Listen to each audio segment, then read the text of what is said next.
Hi hello welcome back to ஜெரிகே kitchen. இன்றைக்கி ரொம்பவே சூப்பரான ஒரு ஈவினிங் ஸ்நாக்ஸ் எப்படி பண்ணலான்னு பார்க்கலாம். அது கொஞ்சம் கூட எண்ணெயே இல்லாமல் செஞ்சிடலாம். ரொம்ப ஹெல்த்தியானது கூட. நீங்களும் ஒரு தடவை இந்த மாதிரி ட்ரை பண்ணி பாருங்கள். எல்லாருமே ரொம்ப விரும்பி சாப்பிடுவாங்க. நான் அதுக்காக ஒரு கப்பில் தேங்காய் இந்த மாதிரி குட்டி குட்டியாக கட் பண்ணி எடுத்திருக்கேன். 3 ஏலக்காய் அது கூட ஆட் பண்ணி ஃபஸ்ட்டு இந்த மாதிரி அரைச்சி எடுத்துக்கோங்க. அதுக்கப்புறமா நான் எந்த கப்பில் நான் தேங்காய் எடுத்துனோ அந்த கப்புக்கு 1.5 கப்பு தண்ணி சேர்த்து நல்லா ஃபைனாக இந்த மாதிரி அரைச்சி எடுத்துக்கோங்க. நான் அரைச்சி எடுத்துகிட்டு வந்துட்டு அது நல்லா வடிகட்டிக்கோங்க. நல்லா பிழிஞ்சு இந்த மாதிரி தேங்காய் பால் எடுத்துக்கோங்க. நான் திரும்பவும் அது மிக்ஸி ஜாருக்கு மாற்றிக்கிறேன். அது கூட திரும்ப ஒரு 1/2 கப்பு தண்ணி சேர்த்து திரும்பவும் நல்லா ஃபைனாக அரைச்சி அதையும் நல்லா இந்த மாதிரி நல்லா பிழிஞ்சு எடுத்துக்கிறேன். இப்போ நல்லா திக்கான தேங்காய் பால் நம்மளுக்கு கிடச்சிட்டு நான் மொத்தமாக ஒரு 2 கப்பு தண்ணி ஆட் பண்ணி தேங்காய் பால் எடுத்திருக்கேன். நான் 1 கப்பில் வெல்லம் எடுத்திருக்கேன். நம்ம எடுத்து வச்சுருக்க தேங்காய் பால் இந்த வெல்லம் கூட ஆட் பண்ணிக்கோங்க.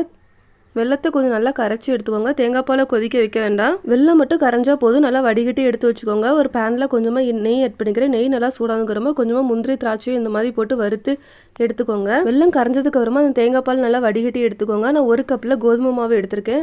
ஒரு 3/4 கப்பு போல் அரிசி மாவு எடுத்துக்கோங்க. கொஞ்சமாக உப்பு ஆட் பண்ணி கொஞ்சம் நல்லா மிக்ஸ் பண்ணி விட்டுக்கோங்க. இப்போ நம்ம கரைச்சி வச்சுருக்க தேங்காய் பாலை இந்த மாதிரி நல்லா கொஞ்சம் கொஞ்சமாக ஆட் பண்ணி நல்லா கிளறி விட்டுக்கோங்க. ஒரு விஸ்க் வச்சு இந்த மாதிரி நல்லா கிளறி எடுத்துக்கோங்க. ஆப்பசோட கொஞ்சம் ஆட் பண்ணி நல்லா மிக்ஸ் பண்ணி விட்டுக்கோங்க. நம்மளுக்கு இந்த கன்சிஸ்டன்சியில் இருக்கிற மாதிரி பார்த்துக்கோங்க மாவு. நான் அது கூட வறுத்து வச்சுருக்க முந்திரி திராட்சையில் பாதி மட்டும் இப்போ ஆட் பண்ணிக்கிறேன். பாதி நம்ம கடைசியாக ஆட் பண்ணிக்கலாம். இந்த மாதிரி பவுலில் லைட்டாக நான் நெய் தடவி வச்சுருக்கேன்.